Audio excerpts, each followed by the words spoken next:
Պաշտպանության նախարարությունը հաստատել է, որ զինծառայող է վիրավորվել, բայց որտեղ եւ ինչ հանգամանքներում չի մանրամասնել։ Զինծառայողը վիրահատվել է, գտնվում է բժիշկների հսկողության ներքո։ Նրա կյանքին վտանգ չի սպառնում։ Ազատությանը հայտնել է ռազմական գերատեսչության խոսնակը։ Ավելի վաղ ԶԼՄ-ները գրել էին, որ դեպքը տեղի է ունեցել Փամբակում վարժանքների ժամանակ։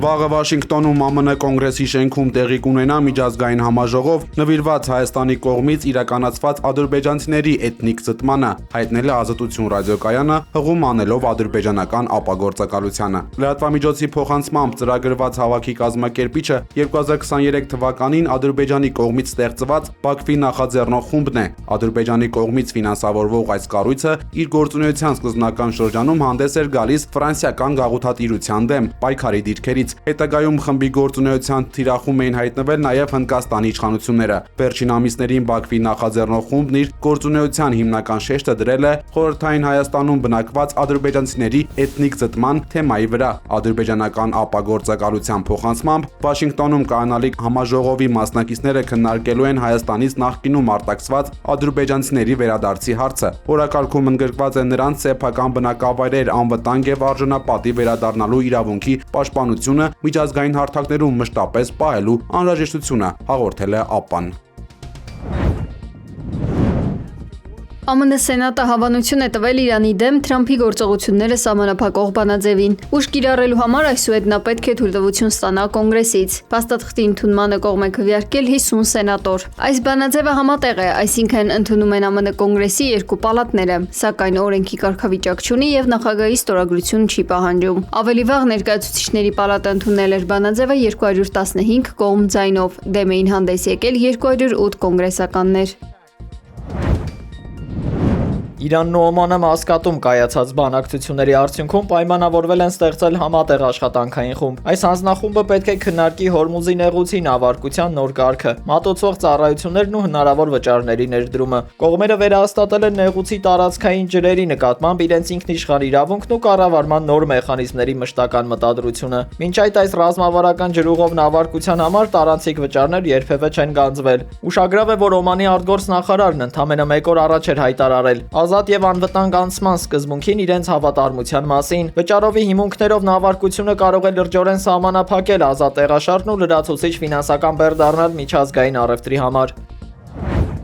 Մասուդ Փեզեշքյանը ներկայացրել է պետության արտաքին քաղաքականության նոր առաջնահերթությունները։ Նա պատրաստակամություն է հայտնել սերտացնել կապերը իսլամական երկրների, այդ թվում Թուրքիայի, Սաուդյան Արաբիայի եւ Եգիպտոսի հետ։ Տարածաշրջանային անվտանգության այս տեսլականը նպատակ ունի ստեղծել միասնական ճակատ ընդհանուր մարտահրավերներին դիմակայելու համար։ Այս համատեքստում Փեզեշքյանը վերահաստատել է Վաշինգտոնի հանդեպ ունեցած իր խորը անվստահությունը։ Տերանը խոստացել է հարգել ստանձնած պարտավորությունները միայն այն դեպքում, եթե Միացյալ Նահանգները չշեղվի համաձայնեցված շրջանակից։ Այդուհանդերձ Իրանի նախագահը կտրուկ բացառել է բալիստիկ հրթիռների ծրագրի շուրջ որևէ քննարկում, այն համարելով երկրի անվտանգության անձեռնամխելի մասը։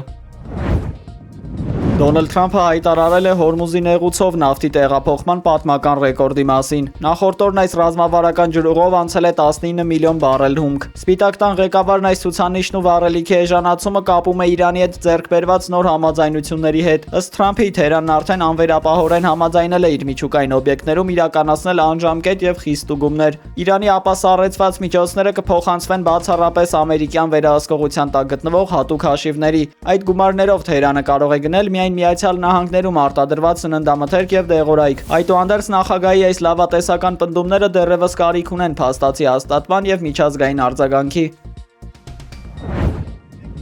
Բրիտանական The Telegraph պարբերականը բացառիկ տվյալներ է հրապարակել Իրանի հետ համաձայնագրից Դոնալդ Թրամփի հնարավոր դուրս գալու վերաբերյալ։ Սպիտակ տան աղբյուրների պնդմամբ ներկայիս գործարքը կայացվել է շտապողականությամբ նոյեմբերի 3-ի ընտրություններում հանրապետականների դիրքերն ապահովագրելու նպատակով։ Թրամփի վարչակազմին այս քայլն անհրաժեշտ էր գնաճը զսպելու եւ Հորմուզի նեղուցի ապաշրջափակվամբ տնտեսական խոցելիությունը նվազեցնելու համար։ Սակայն կոնգրեսում ուժերի նոր դասավորության նստակեցումից հետո ԱՄՆ նախագահը թերևս միակողմանիորեն կհրաժարվի ձեռք բերված պայմանավորվածություններից։ Նման զարգացումների դեպքում Վաշինգտոնը հավանաբար կփորձի Թեհրանին պարտադրել նոր ու ավելի խիստ պայմաններով փաստաթուղթ։ Քաղաքական այս կասկածելի մանևրը կարող է խալխլել տարածաշրջանային կայունությունը եւ Մերձավոր Արևելքում հրահրել նոր պատերազմական գործողություններ։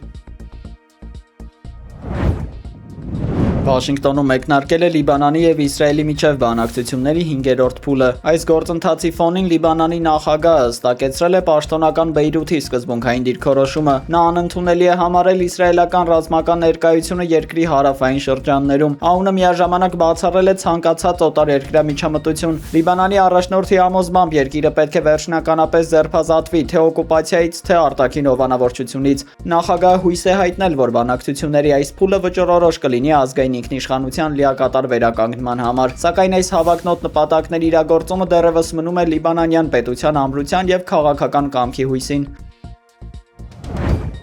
Իսրայելը դիտարկում է Լիբանանի հարավից սեփական զորքերը մասնակիորեն դուրս բերելու հնարավորությունը։ Այս հարցը քննարկվել է Վաշինգտոնում ընթացող իսրայելա-լիբանանյան բանակցությունների շրջանակում։ Իսրայելական 13-րդ ալիքի տվյալներով զինվորականները վերջին օրերին նոր տարածքներ են զբաղեցրել սակարկությունների նպատակով։ Նախատեսվող ծրագրով Իսրայելի պաշտպանության բանակը պետք է լքի որոշ դիրքեր։ Այդ տարածքների հսկողությունը կփոխանցվի Լիբանանի կանոնավոր բանակին, սակայն այս զիջումը պայմանավորված է քաղաքական վերջնական համաձայնությամբ։ Իսրայելի ղեկավարությունն այդ շրջաններն օգտագործում է բանակցություններում սեփական շահերն առաջ տանելու համար։